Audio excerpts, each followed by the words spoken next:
नमस्कार, जय हिंद दोस्तों। हम धीरज सर फिर से आज आपको ज्ञान संगम चैनल पर स्वागत करते हैं। आइए देखते हैं भाषा क्या है, भाषा के कितने रूप होते हैं।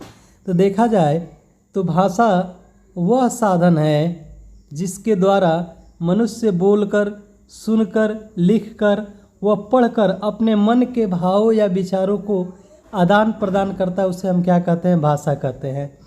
भाषा को देखा जाए तो भाषा के 4 रूप होते हैं। पहला रूप होता है सुनना, पढ़ना, सुनना, पढ़ना, सुनना, बोलना, पढ़ना। उसके बाद है लिखना। यानी ट्रिक क्या बताते हैं हम? सब पल्ली। भाषा के यही 4 रूप देखने को मिलते हैं। सबसे पहले किसी भी भाषा को हम सुनते हैं, बोलते हैं, पढ़ते हैं, तब लिख देते हैं। ये भाषा के 4 रूप होते हैं।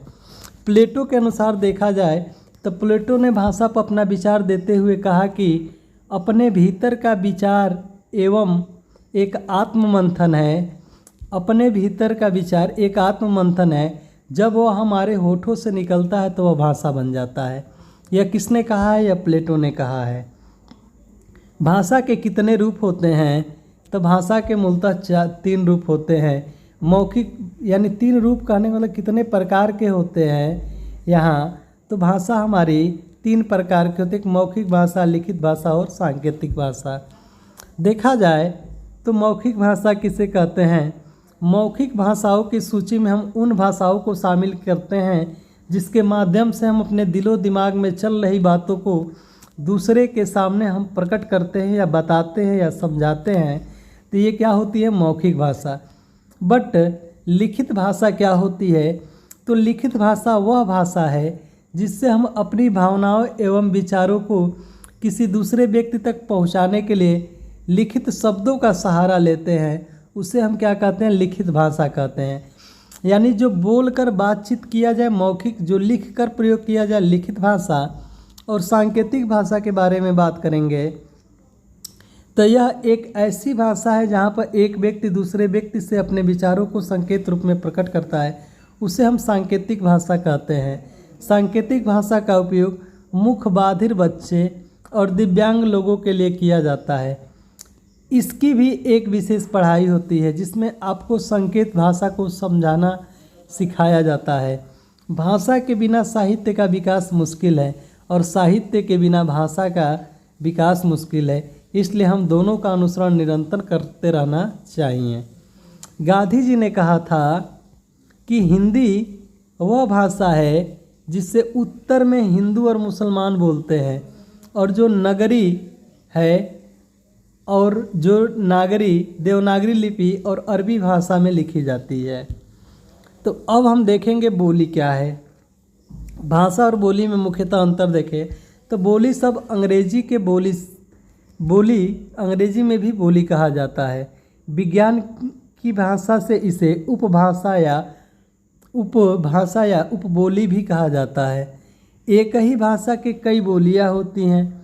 बोली का क्षेत्र सीमित होता है। बोली में किसी भी भाषा के एक ही ऐसे सीमित क्षेत्र रूप कहे जाते हैं जो ध्वनि, रूप, वाक्य गठन, अर्थ, शब्द समूह और मुहावरे आदि के दृष्टि से उस भाषा के परिनिहित और अन्य क्षेत्रीय रूप अलग अलग होते हैं। उन्हें हम क्या कहते हैं? बोली कहते हैं। बोली किसी सीमित क्षेत्र में बोली जाने वाली अलौकिक भाषा का एक रूप होता है। अगर पूरा देखा जाए सारांश से ही निकलेगा कि बोली किसी निश्चित क्षेत्र में बोली जाने वाली एक अलौकिक भाषा का रूप है। जो बोली साहित्य, शिक्षा और शासन के कार्य में व्यवहृत होती है वह बोली कहलाती है। बोली लोक साहित्य में संगत होती है। यह भाषा मानक रूप में नहीं होती। अनमोल जगत में बोली का नाम होता है। हमारी हिंदी भाषा में अवधी, बंगाली आदि बोलियां हैं। ब्रज, अवधी, राजस्थानी अपभाषाओं के रूप सुसंगत हैं। इन्हें काफ़ी व्यापक साहित्य भी मिलता है। आगे देखेंगे उपबोली किसे कहेंगे, यानी जिसको बोला जाता है कि स्थानीय बोली। अंग्रेजी में उपबोली को उपबोली और स्थानीय बोली को स्थानीय बोली कहा जाता है। यह छोटे से क्षेत्र में व्यक्तिगत बोलियों का एक समूह होता है जो स्थानीय बोली या उपबोली कहलाती है। उपबोली की विशेषताएं इस प्रकार से है। उपबोली का यह रूप बोली से भिन्न छोटा होता है। उपबोली असाहित्यिक होती है। उपबोली में उच्च सामाजिक स्तर के अशिक्षितों का प्रयोग किया जाता है। उपबोली में शास्त्रज्ञ रचनाएं भी लिखी जाती है, जैसे राजस्थानी भाषाई साहित्य। आगे हम देखेंगे विभाषा।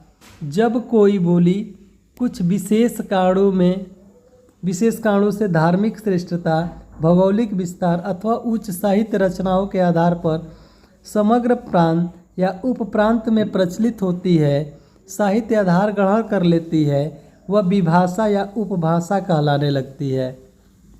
यह अपने उच्चारण, व्याकरण रूप, शब्द रूप के प्रयोग के दृष्टि से परिष्कृत एवं परिनिष्ठित होने लगती है। विभाषा साहित्यिक भाषाओं की भिन्नता के लिए होती है, जैसे अवधी, मैथिली, बंगला, उड़िया, पंजाबी आदि विभाषाएं। आगे देखेंगे राजभाषा क्या होता है। राजभाषा वह भाषा है जो किसी देश में प्रशासनिक वैधानिक कार्यों में प्रयुक्त होती है, अर्थात जिसका प्रयोग राज्य के कार्यों में होता है वह राजभाषा कहलाती है। अंग्रेजी में इसे ऑफिशियल लैंग्वेज कहा जाता है। उदाहरण के लिए देखा जाए, हिंदी भारत शासन के कामकाज की एक भाषा है, अतः यह राजभाषा भी है। राजभाषा क्या होता है? राजभाषा उस भाषा को कहते हैं जो केवल बहुसंख्यक समुदाय के द्वारा न केवल बोली जाती है वरन समझी भी जाती है। अंग्रेजी में इसे नेशनल लैंग्वेज कहते हैं।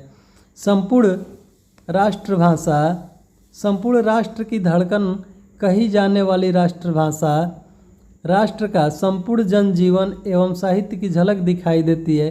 राष्ट्रभाषा राष्ट्र की संस्कृति एवं सभ्यता की पहचान होती है।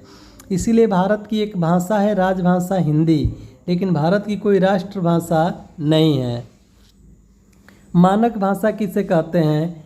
कि वह व्याकरण सम्मत भाषा को व्याकरण के नियमों से निबद्ध और परिनिष्ठित हो, मानक भाषा कहलाती है। इसे अंग्रेजी में स्टैंडर्ड लैंग्वेज कहते हैं। यह टकसाली भाषा भी होती है। उच्चारण एवं व्याकरण के दृष्टि से यह स्थिर व निश्चित होती है। शिक्षित वर्ग के लोगों के लिए शिक्षा व्यवहार, पत्र व्यवहार, समाचार पत्र आदि की भाषा होती है। साहित्य सृजन में इसका ही प्रयोग प्रचलित होता है, मानक भाषा का। साहित्यिक भाषा किसे कहेंगे? साहित्यिक भाषा नाम से स्पष्ट है कि ऐसी भाषा जिसका प्रयोग साहित्य सृजन में हो, साहित्यिक भाषा कहलाती है। अंग्रेजी में इसे लिबरेटरी लैंग्वेज कहते हैं। बोलचाल की भाषा की तुलना में यह प्रायः कुछ कम विकसित होती है, क्योंकि इसका प्रयोग जनमानस के लिए कुछ कठिन होता है। यह अलंकृत और सुनियोजित होने के कारण कुछ कठिन होती है। इसे काव्य भाषा भी कहलाती है। साहित्यिक भाषा को हम काव्य भाषा भी कहते हैं। विशिष्ट भाषा किसी विशिष्ट वर्ग अथवा व्यापारी वर्ग, धार्मिक समुदाय वर्ग, विद्यार्थी वर्ग आदि के द्वारा विशेष प्रकार की विशेष शब्दावली से युक्त भाषा का प्रयोग किया जाता है, जिसे कि विशिष्ट भाषा कहा जाता है। अंग्रेजी में इसे स्पेसिफिक लैंग्वेज कहते हैं। अलग अलग समुदाय वर्ग द्वारा जिस तरह के अलग अलग भाषाओं का प्रयोग किया जाता है वह उस वर्ग की विशिष्ट भाषा होती है। विशिष्ट भाषा भिन्न भिन्न वर्गों की अलग अलग भाषाएं होती है। ऐसी भाषाओं पर विभिन्न भाषाओं शब्दों का काफ़ी प्रभाव देखा जाता सकता है। आगे हम देखें अंतर्राष्ट्रीय भाषा। अंतर्राष्ट्रीय भाषा में विश्व भाषा भी कहा जाता है, जो अंतर्राष्ट्रीय स्तर पर व्यापार, पत्र व्यवहार, विचार विनिमय, व्यवसाय आदि क्षेत्रों में प्रचलित होती है। अंग्रेजी में इसे इंटरनेशनल लैंग्वेज कहते हैं। उदाहरणतः अंग्रेजी भाषा अंतर्राष्ट्रीय भाषा है, क्योंकि इसका प्रयोग प्रायः सभी देशों व्यापार, व्यवसाय एवं विचार विनिमय के लिए किया जाता है। अंतर्राष्ट्रीय भाषा का मातृभाषा नाम से स्पष्ट है कि वह भाषा जो माँ के द्वारा एक शिशु ने सीखी हो, आगे चलकर उसकी मातृभाषा होती है। अंग्रेजी में इसे मदर टंग कहते हैं। यह भाषा मनुष्य को जन्म के साथ ही अपने माता से प्राप्त होता है, जिसे शिशु घर पर ही सीखता है। अर्थात जिस भाषा में कोई बालक अपनी माता के दुग्धपान के साथ संस्कारों को प्राप्त करता है वह मातृभाषा कहलाती है। प्रत्येक व्यक्ति की मातृभाषा अलग अलग होती है। आगे देखें आडिंगक भाषा क्या होती है? वह भाषा जो व्यक्ति के अंग प्रत्यंगों, चेहरे आदि के हाव भाव के द्वारा व्यक्त हो, उसे आलिंगन भाषा कहते हैं। इसे बॉडी लैंग्वेज कहते हैं। जब व्यक्ति अपने विचारों या भावों को व्यक्त वाणी से व्यक्त न कर कर अपने हाथ, पैर, मुख, नाक आदि अड़िंग अंगों की चेष्टाओं से सहायता करता है तो इसे भाषा कहते हैं। आगे हम देखेंगे वाचिक भाषा। मनुष्य जब अपने मुख से वाणी के माध्यम से अपनी भावनाओं या विचारों को व्यक्त करता है या बोलकर व्यक्त करता है उसे वाचिक भाषा कहलाती है। इसे अंग्रेजी में स्पोकन लैंग्वेज कहते हैं। विभाषा भाषा में वाचिक भाषा में भाव संप्रेषण की असीमित संभावनाएं होती हैं। आदिम भाषाओं में सीमित व्यवहार के फलस्वरूप वाचिक भाषा की खोज मानव जगत की सबसे बड़े क्रांतिकारी उपलब्धि थी। यांत्रिकी भाषा क्या होता है? नाम से स्पष्ट है कि यंत्रों से संबंधित भाषा यांत्रिक भाषा कहलाती है। अंग्रेजी में इसे मैकेनिकल लैंग्वेज कहते हैं। यांत्रिकी भाषा यंत्रों द्वारा संचित होती है। यंत्रों के आविष्कार के कारण मनुष्य अब अपने भाषा को यंत्रों में सुरक्षित रख सकता है और जब चाहे इसे सुन सकता है। लिखित भाषा वह भाषा जो लिखित हो, लिखित भाषा कहलाती है। साहित्य रचना लिखित रूप से होती है। अंग्रेजी में इसे रिटन लैंग्वेज कहते हैं। लिपि के आविष्कारों से अभिव्यक्ति क्षेत्र में बहुत बड़ी क्रांतिकारी परिवर्तन हुए जिससे मनुष्य को अपने विचारों या भाव को चिरकाल तक सुरक्षित रखने का सुगम पथ प्रशस्त किया। मानव अपने भाव एवं विचारों को लिपिबद्ध करके चिरस्थायी बनाने की कला अब जान चुका था। वास्तव में यदि लिपि का विकास न होता तो मनुष्य सुसभ्य सुसंस्कृत होना बड़ा ही कठिन था। वेद पुराण, ब्राह्मण ग्रंथ, रामायण, महाभारत लिखित रूप से सदैव ज्ञान के प्रकार से सभी को सराबोर कर रहे थे। ठीक, ये लिखित भाषा होती है। फिर हम मिलेंगे अगले नेक्स्ट वीडियो में। तब तक के लिए जय हिंद साथियों। राष्ट्र